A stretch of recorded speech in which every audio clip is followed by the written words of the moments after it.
Welcome guys, today I'm going to make my 2024 election prediction if Trump runs again in 2024 with his own party. Since there will be two conservative parties and only one liberal, it will look imbalanced, just letting you know. So, in this scenario, I already put in the safe states, and the new safe blue states would be New Mexico, Colorado, Minnesota, Virginia, New Hampshire, and Maine at large.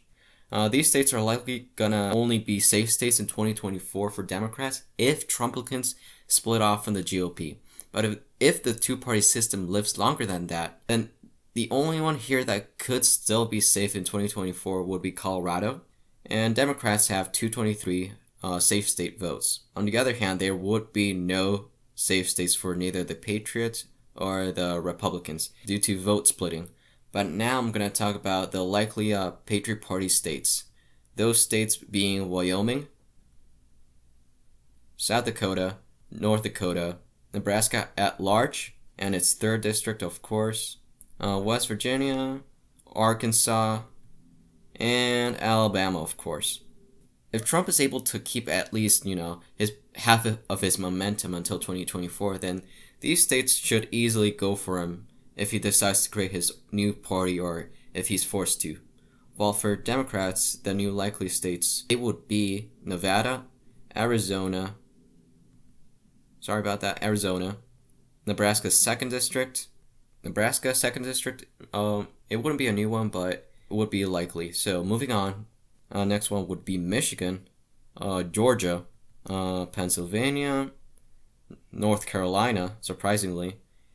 And least likely to be in this category, Wisconsin. I wouldn't be surprised if it would drop down to like lean. Even though at first glance it looks weird, keep in mind that a house divided against itself cannot stand. And in this case, it would help the Democrats a lot, as long as they are a united front. At the moment, this brings the safe and likely states for Democrats to 318 and 30 for the Patriots. This already being above 270 for Democrats tells you how imbalanced politics would be if it would become this form of a three-party system. I know you are wondering why I have not talked about the old Republican Party. Well, this is how low they are on the map. Moving on to our first and sole lean GOP state, that is Utah. It's almost certain that whoever the candidate is for the Republican Party, Utah is likely gonna vote for them as long as they are religious, and I also doubt Romney would run in this scenario, or knowing that he would lose almost certainly. And Romney's dream pathway for 2024 would be the progressive wing of the Democratic Party splitting off and running with someone like AOC. And I did this map just for fun.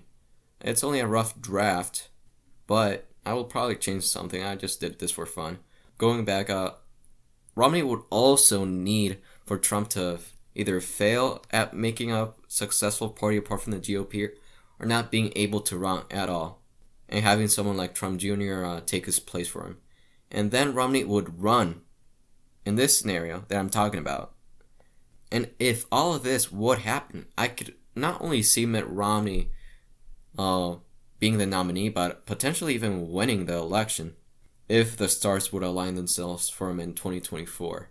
The chances of that happening are low, are extremely low, but not zero. On the other hand, states like Idaho, for example, Oklahoma, Mississippi, Louisiana, Tennessee, and Kentucky, all of these would vote for the Patriot Party. Not much to say here. They aren't safe or likely states since the vote would be split, as I've said before. And moving on, states like Ohio and Iowa would be lean blue states in this case, since having two parties would be extremely unbalanced and would result in a table switching, at least for this election.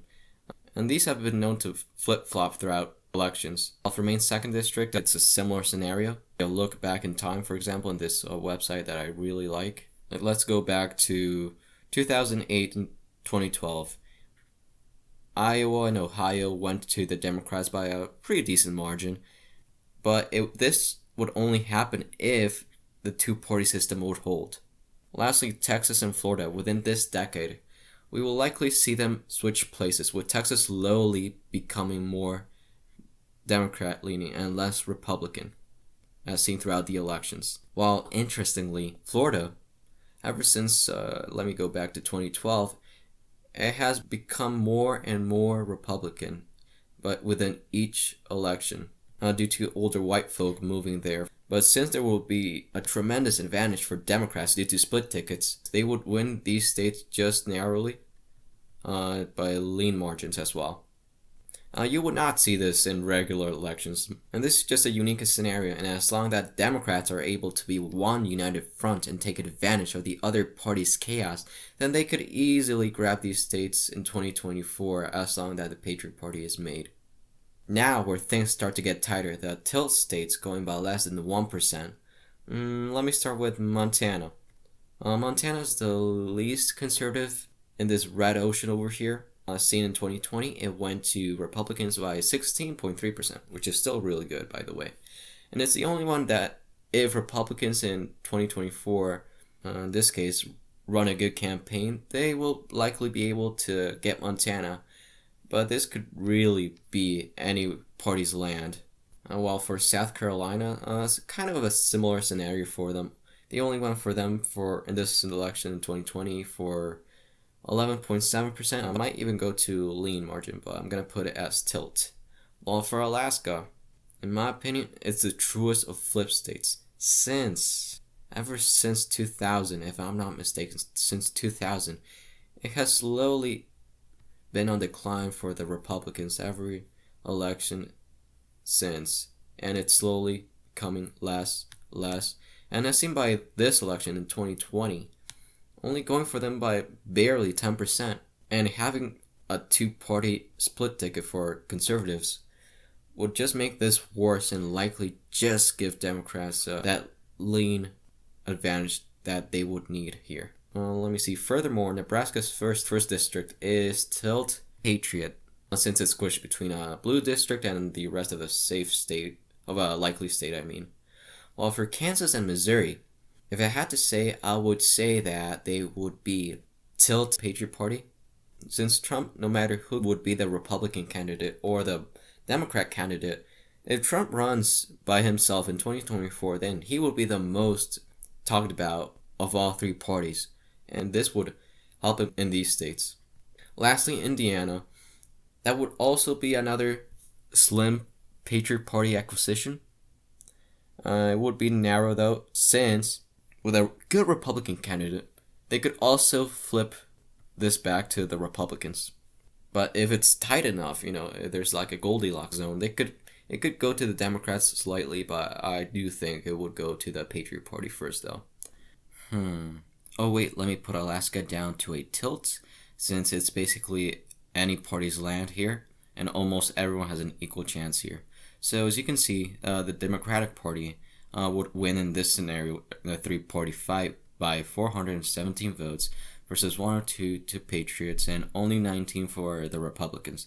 This would be amazing for people that are left-wing, since in this case, they could literally almost put anyone on the ticket and still win. Due to the fact that, a house divided against itself cannot stand, and having two conservative parties but only one liberal would be extremely unbalanced, favoring the one united party. Before I finish, I also made this map which shows you the complete opposite scenario, with the GOP being the one strong force while the Democratic splits off into two, since I just want to show you the other side of the coin as well. And in this map, you would see what would happen if Trump embodies completely the GOP and Biden's presidency, something bad happens to it, with progressives hesitant to him splitting off. Still a work in progress, but you can see the effects it could have on the Democrats if things go south. So the main reason why it's 328 for Republicans in this scenario is because of the fact that Democrats and Republicans have different margins for what's a landslide victory. If a Democrat wins by over 375 or more, then that counts as one for them. While for Republicans, if they win by 325 or more, that's the same amount of landslide really. Due to the fact that there's less people and rural states like Montana and Oklahoma, and they have less electoral votes, And yeah, that's really about it. Thank you guys so much for watching this video. I'm sorry I wasn't able to upload last week. I had a lot of stuff going on, but I'm back with my uploads. If you made it this far, I just want to say thank you. Stay safe. Bye.